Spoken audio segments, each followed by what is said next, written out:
नमस्कार, मी सुमित शंकर सावंत आणि तुम्ही पाहताय TV9 मराठी। आजची बात या बुलेटिनमध्ये तुमचं स्वागत। सुरुवातीला एक महत्त्वाची बातमी आहे। मराठा आरक्षणासाठी सरकारने जरांगेंकडे वेळ मागितलेला आहे। त्या संदर्भातली ही बातमी। 24 डिसेंबरच्या अल्टिमेटमवर तुम्ही विचार करावा अशी मागणी गिरीश महाजनांनी केली आहे। उद्या बैठक होणार आहे आणि त्या बैठकीमध्ये विचार करू असं उत्तर मनोज जरांगे पाटलांनी दिलंय। तर सरकारचं प्रामाणिकपणे काम सुरू आहे अशी माहिती गिरीश महाजनांनी दिली। मराठा आरक्षणाबाबतचा विषय अंतिम टप्प्यात आलाय अशी माहिती देखील महाजन यांनी दिली। मोठ्या प्रमाणात नोंदी सापडलेल्या आहेत, हे आंदोलनाचं यश आहे असं देखील गिरीश महाजन म्हणाले। लिहिल्याप्रमाणे काय कमी आहे, आपल्याला काय वाटतं काय कमी नाही? आता तुम्ही त्याच्यावर चर्चाच करा, त्याच्यावरती चर्चा करा। काम करतोय, त्या स्पीडने काम चाललंय आणि एकदम खूप पुढे गेलो आपण आता। मग आम्ही काय म्हणलो नाहीत ना त्याच्यात। तर थोडा पुढे मागे थोडंसं आता तुम्ही 24 धरून ठेवली, त्यामुळे थोडं मागे पुढे होईल ना। हा, आम्ही उद्या चर्चा करतो।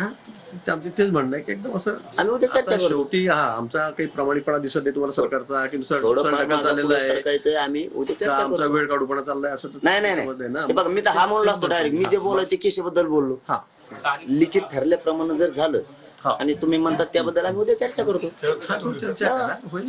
आता आल्यावरच असे मार्ग निघतील ना। तर एकमेकाला बांधायचे, शेजारचे आम्ही विषय बांधून मराठा बांधू एकमेकाला उचलायला। तुझा शिन बाबा एक दिवस बोंबलून, म्हणून मी रात्रंदिवस काय म्हणतोय, उत्तर मी फक्त त्याला देतोय, हे मान्य करणार मी एकट्याला, पण समाजाला नाही। ते समाजच होरगडीतोय पुरा, घ्या काठ्यान घ्या कुऱ्हाडीन कसं, हे बरोबर नाहीये। एवढ्या मोठ्या उंचीच्या नेत्यानं एवढं मोठं भाषा बोलणं योग्य नाहीये। मी त्यांना विनंती केली आहे, पण ते त्यांनी सांगितलं, आपण सगळे दाखवतात लाईव्ह आहे, पण त्यांनी सांगितलं की मी या बाबतीमध्ये खूप समाधानी आहे। शासनाचं काम अतिशय योग्य पद्धतीने योग्य दिशेने त्या ठिकाणी चाललेलं आहे आणि म्हणून आम्ही ते सांगितलं की थोडा अजून वेळ लागला तरी चालेल, पण आम्हाला कायमस्वरूपी टिकणारं आरक्षण द्यायचं आहे।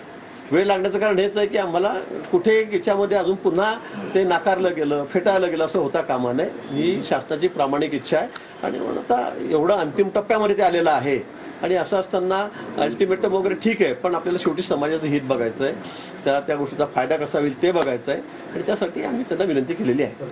तुम्ही तो कागद भाऊने वाचला नसेल तर तुम्ही ती वाचून घ्या रात्रीतून। आणखीन तुमच्याकडे 24 डिसेंबर पर्यंत वेळ आहे, त्यानुसार करून टाका। काही प्रॉब्लेम होण्याची गरज नाही। तुम्हाला क्युरिटी पिटिशन सुद्धा चालवायची गरज पडणार नाही। उद्याची बैठक होणार आहे, उद्याच्या बैठकीत चर्चा होणार आहे। सरकारचाही शब्दाचा सन्मान प्रत्येक वेळेस केलेला आहे, काही अडचण नाहीये। पण मला असं वाटतं की वेळ देण्याची गरज पडणार नाही। भाऊने जर एकदा ती चिठ्ठी कागद वाचला तर मला वाटत नाही की भाऊ म्हणतील आम्हाला वेळ द्या। वेळ देण्याची गरज पडणारच नाही। 24 डिसेंबरच्या आत महाराष्ट्रातल्या मराठा समाजाला सगळ्याला आरक्षण मिळेल।